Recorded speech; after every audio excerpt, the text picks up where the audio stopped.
So unfortunately, Ben Fewtrell from Max My Profit wasn't able to join us in Melbourne today. So I have tracked him down to his offices in Sydney, and we're sitting here in his amazing studio.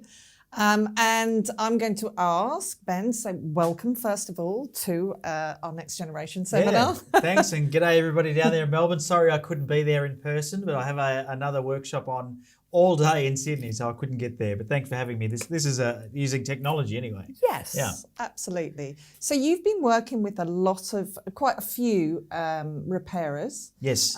Over maybe the last 2 or 3 years. Yes, yeah. And so we'll be speaking later to our business transformation couple from East Coast Paint and Panel up in Cairns.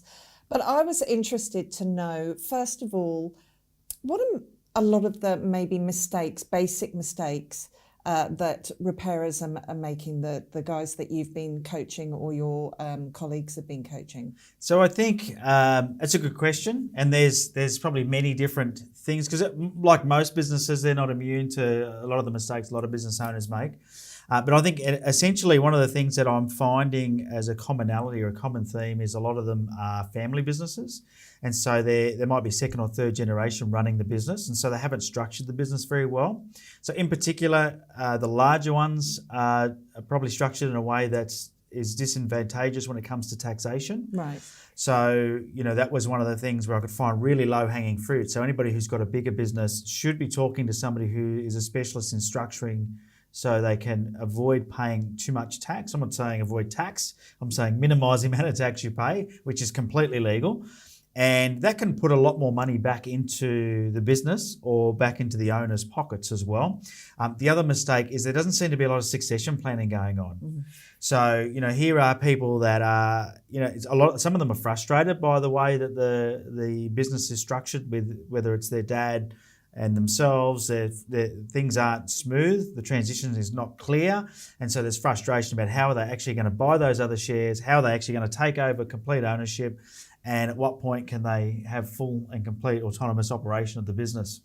And so I think there's a lack of succession planning, there's a lack of tax planning, and I think that's just because, in days gone by, it wasn't such a prevalent thing, it's certainly, but now in business, it's something that everyone needs to think about, is how do we structure our business to minimise tax? It also reduces risk as well. So, as you grow your business, it's good to make sure that you separate yourself personally from the risk that your business creates. Yep. Because if something goes wrong, inevitably, whether it's in your business or outside, you could have an accident outside of your business where you're liable, and if you don't have enough personal assets to cover it, they will take your business. Right. So you can structure yourself to avoid those type of things or minimise the risk of those sort of things happening. On the smaller end of town, so the smaller smash repairers, they seem to be challenged with managing their time. So investing their time in the wrong areas and not realising that putting the time, sometimes the things that you put your time into that don't make you an instant dollar are sometimes the most profitable areas to put your time in. So it could be things like training your team, systemising your business, looking at other opportunities that you could be selling more products or services to your current database. It could be sales generation, so going out and talking to other, fleet companies or rental companies or local dealerships to do their repair work. It could be investing in systems inside the business to create efficiency, new equipment, which leads me to another problem. I see a lot of the smaller ones not using any software to manage anything. So no accounting software, things like your smash repair software that makes it really easy to keep an eye on what's going on cost-wise and maximise efficiency. Like I said, the list goes on, Sam. So why do you think that is? Do you think it's that that they haven't got round to it, or they think that it's an unnecessary cost for investing in software and ways to do things more efficiently? I think in most cases it's that they haven't got around to it. Right. So, and I think part of that is not seeing it as really important, but I think part of it is also being so busy working in the business, they're not working on the business. And it's really important that you remove yourself from that day-to-day operation and you take that helicopter view and you work out, okay, if I was going to spend some time working on the business, what areas could I improve? And then what impact will that have? Because it will have an impact. And then you sort of can prioritise, where do I start? And one of those should be automating things like our workflow. because if we have good, efficient workflow, we'll maximise profitability. And I know from that survey we did last year, or you did, and I was privy to, that a lot of them were unsure about what sort of profit they could expect in the future, as we're using something like iBody or the other one. What's the other one? 1Q1 is the workshop management. Yeah, the other there are a number of them. There's a number of them. Yeah, something like that. Those tools give them a bit of an insight into what's going on from what's our ratio between our jobs and costs and labour and parts, and how much paint are we using, and those things are really important for them to be able to track and understand what's going on. So I think probably a number of people who are sitting in the VACC are second generation repairers, and you probably deal with other businesses where there's been a generational succession. Yes. It's quite a tricky thing, isn't it? I guess because nobody wants to tell Dad to piss off. No. And it's kind of trying to formalise that so that it's not personal, it's business. Is that something that you quite often advise people to do? Yeah, whether it's myself or if it gets more complex, we have got succession planning professionals that we refer people to. And I think you just hit the nail on the head. One of the biggest problems is saying to Dad, you've got to move out and I'm going to take over, because Dad doesn't want to lose control. And you might be one of the dads sitting in the audience right now going, that's correct, I don't want to lose control. I don't trust my son yet or my daughter. Let's not be sexist about it, but mostly it's men. And I think that's one of the biggest challenges. The monetary side of it all is relatively straightforward, because we get a business value. There's a tool. There's methodologies between that accountants and planners, they all use to value a business brokers, and you can use that methodology to come up with a number and then say, well, here's what you're going to be paid for your share. The biggest problem is them giving up the control. And I think if you have good systems in the business and you know that by that person just operating, because really a good person operates good systems that operates the business. It's not up to the individual if it's well systemised. I think the risk is that a lot of it is not well systemised, and that means that they feel like there's a risk in handing over the control. Right, so systems, yes, and systems. Yes. How do you think that the auto body repair rates as a business compared with some of the other businesses like plumbing businesses or electrical business, trades businesses? Do you think it's, we all think that our industry is the most complex and the most difficult to understand. Do you think it's a good business to be in at the moment? Yeah, absolutely. Yeah, and I think that'll shock a lot of people. But I think you've got to, like any business, you've got to understand what the opportunities are and go and grab them, because they're not going to come to you. Rarely do opportunities come knocking. You got to go and find them. So one of the good things about the smash repair business is your customers are told to come to you in a lot of cases. So, and this is the insurance work. Now, of course, that's the skinniest margin. And you might feel like you're being dictated at times by the insurance company, but there's not many industries where business is sent to you like that. So if you can see that as an opportunity rather than a threat, and this is the old SWOT analysis thing coming in, but if you see there's an opportunity and go, okay, it is also a threat because they could stop sending you the work. I mean, they can make a change to their policies, which means it has been known. Yes, yeah, and I think there was one recently, wasn't there, where you could no longer choose your repairer unless you paid extra money. So they changed their PDSs. That changes the way that you may receive work, and I think that's the risk. But the opportunity is they are sending you people, right? They're sending you people that own a car. And they take pride in their car, otherwise they wouldn't be getting it fixed or paying insurance to have it fixed in case it did get damaged, right? So knowing this, we can now start to build a database of all these people and start to offer them other products and services. So you look at something like, a plumbing business, you used plumbing before. Plumbers have to go and find their work. That no one's sending it. Very rarely would an insurance company be sending a plumber work. That would be a very small percentage of their work. And so you've got to look at that as a real upside, I think. Yeah.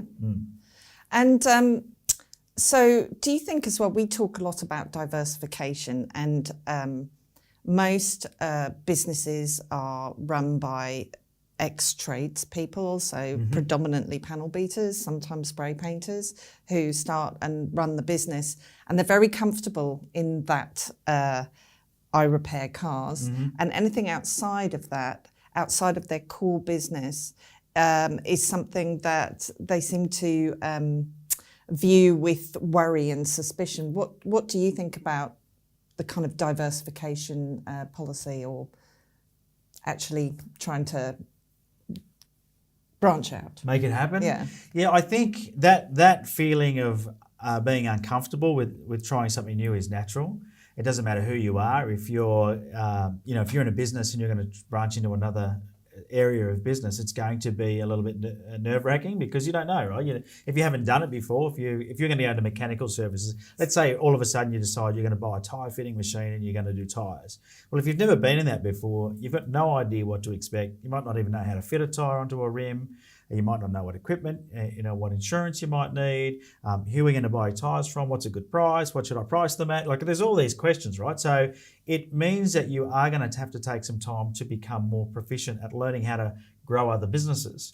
And this is where you've got to make sure that your current business is running efficiently and it doesn't need you there all the time. So if you're on the tools and you're in your business and you're already working flat out, you are going to be horrified at the thought of starting something else because you're just not going to have the time to do it.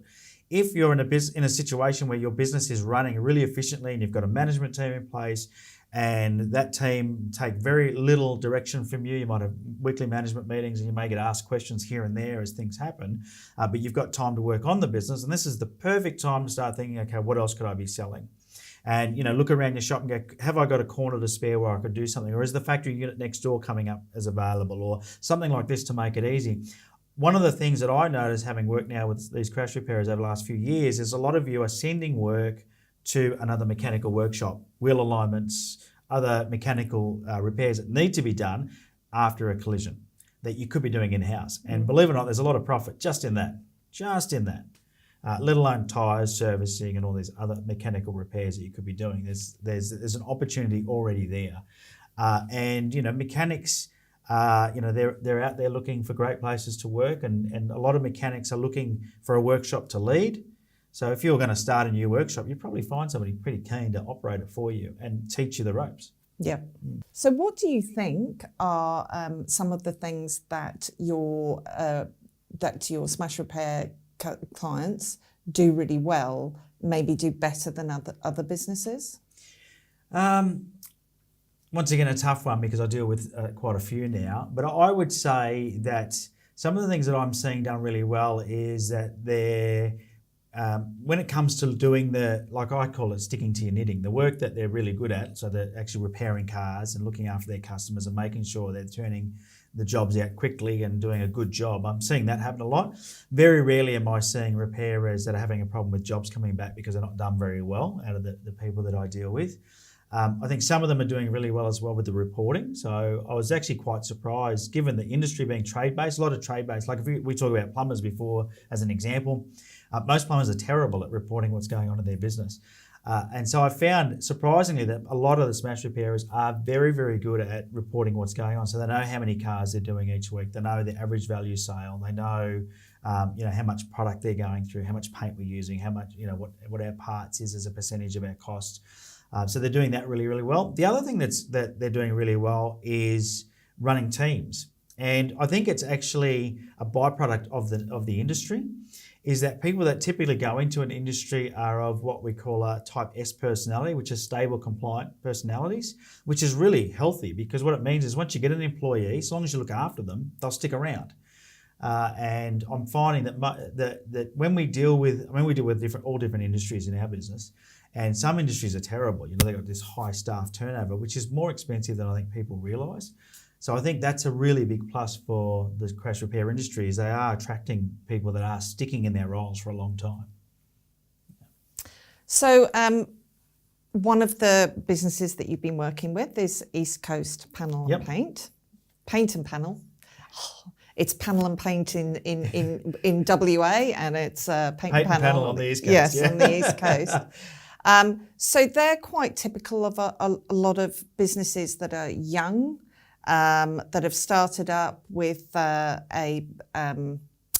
started by a tradesman, roped in their significant other who comes from a completely different background, have been doing well, actually quite well, but want to grow the business and don't necessarily have that business skill set.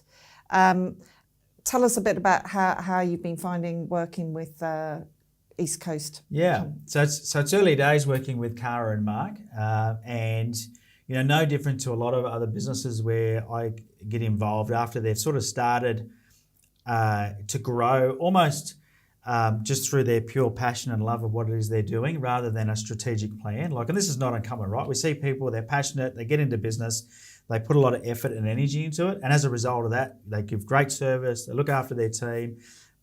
They work a lot harder than they should for the return that they get, but as a result, their business grows.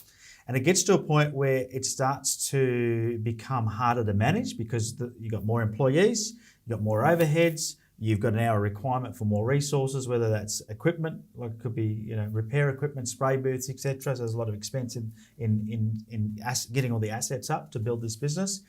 And so when you get to that point where you've got to start thinking about resourcing, whether it's people or equipment or parts or premises, you need to start to manage things differently because you can go broke really quickly if you're not careful. And so, they were typical of the fact that they had grown to this point, but they didn't really have a good structure around their financial management. So monthly reporting with P&Ls, cash flow forecasting, understanding how all the numbers work together. And so I've been this first 3 months I call it the foundations, is just getting the foundations right. The other area then is things like time management. So, when you're in a small business, it's inevitable you get dragged in consistently. And there's not a lot you can do about that except understand that it's going to happen and learn how to manage it. And that means taking additional time out to work on the business. Cara has been really good with taking on additional training. So we have an online e-learning platform. And so Cara's been spending her own time, I'd say, of an evening. I quite often see the emails come through late at night where she's online learning how to do things like budgeting and cash flow forecasting. And so that foundation will set them up. So as they grow, they'll know where they can and can't spend money and what the effects of it will be. So, for example, you've got this Collision Expo on this week. They might be thinking about buying a bit of equipment. Instead of just going, that looks like a nice bit of equipment and it's on sale, I'm going to buy it, they can actually look at their numbers and make a decision based on how much cash have I got in the bank over the next 3 months and how will this affect my sales, and start to actually do some projections and forecasting to make a decent decision. But it's still early days, a lot of work to do. The other side was they didn't have a plan. And I think this is pretty typical as well, and that's one of the areas that we've really got working hard on, is making sure they've got a plan of what they're going to do in the next sort of 5 years. And then we broke that down into 3 and 1 year goals. And then that 1 year, we've broken it down into 4 3-month goals or 90-day plans. And so Cara was down in Sydney just a few weeks ago at our 90-day planning workshop. We run that every quarter.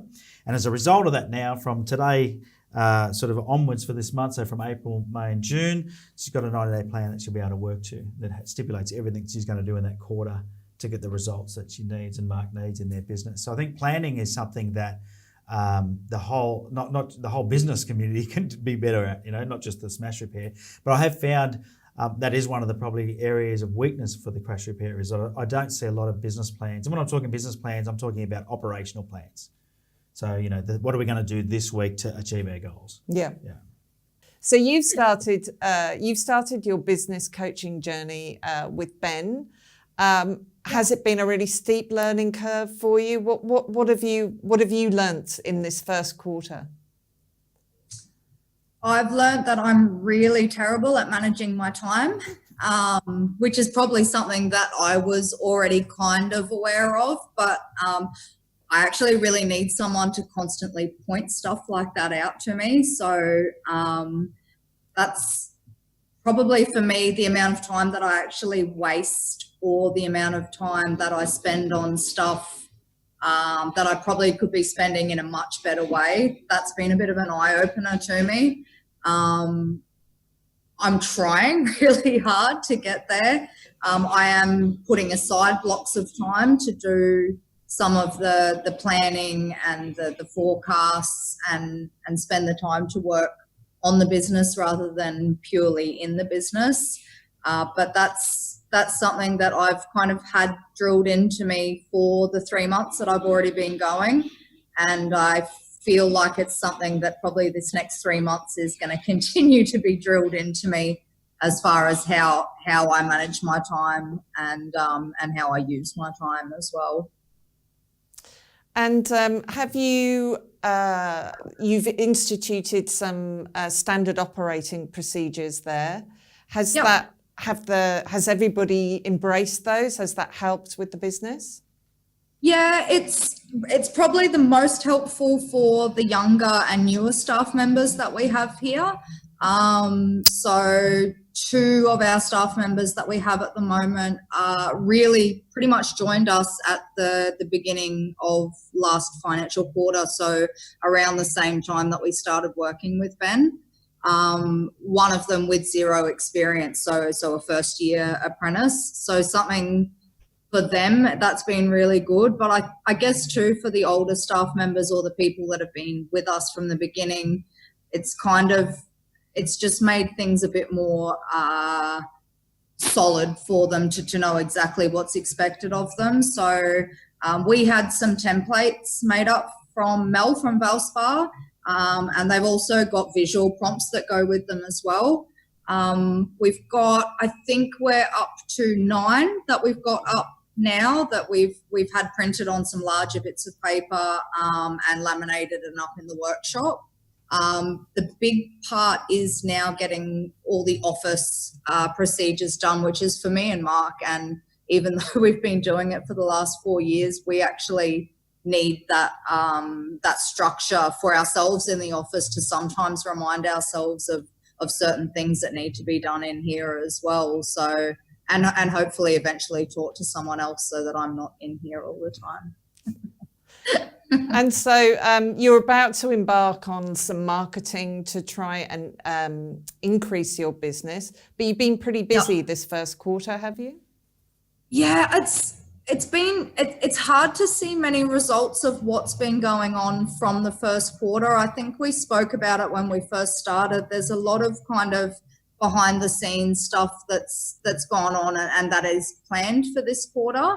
I think at the end of this quarter and so the end of the financial year, to be able to look back on the 6 months, I think is going to give us a much better indication than what the last 3 months have been as far as results are concerned anyway.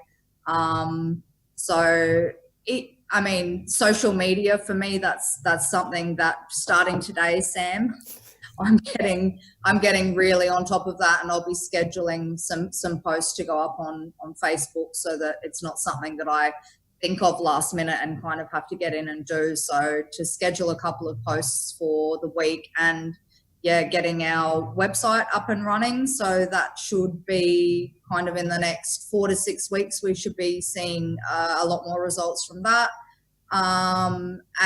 Starting some promotions as well through the workplace, which is something we haven't done at all since we started the business. So that's pretty exciting to be starting all of that kind of stuff. So what do you think is the benefit of having an external mentor in the shape of Mr. Fewtrell from Max My Profit? I think there's a lot of benefits from it. Accountability, like I've said from the beginning, is a big part. So someone to kind of give you a kick up the bum if you need it. Someone to check in with as well. Ben's always available, and he's always said that from the beginning, that we can contact him at any stage if we have any questions or concerns about anything.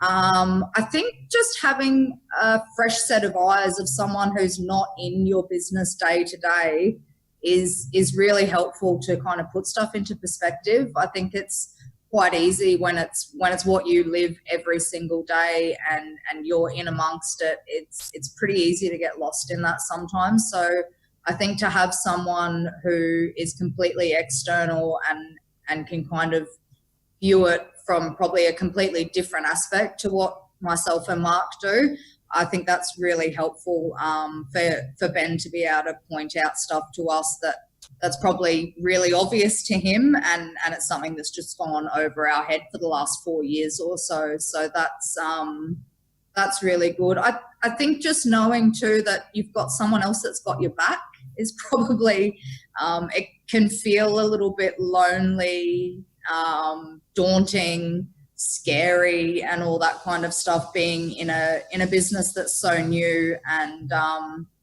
starting from scratch as well. Like, we don't really have anything to compare what we're doing to. So for someone like Ben who deals with a lot of businesses, a lot our size, a lot in our industry as well, it's definitely helpful to have that aspect of someone else's point of view for it.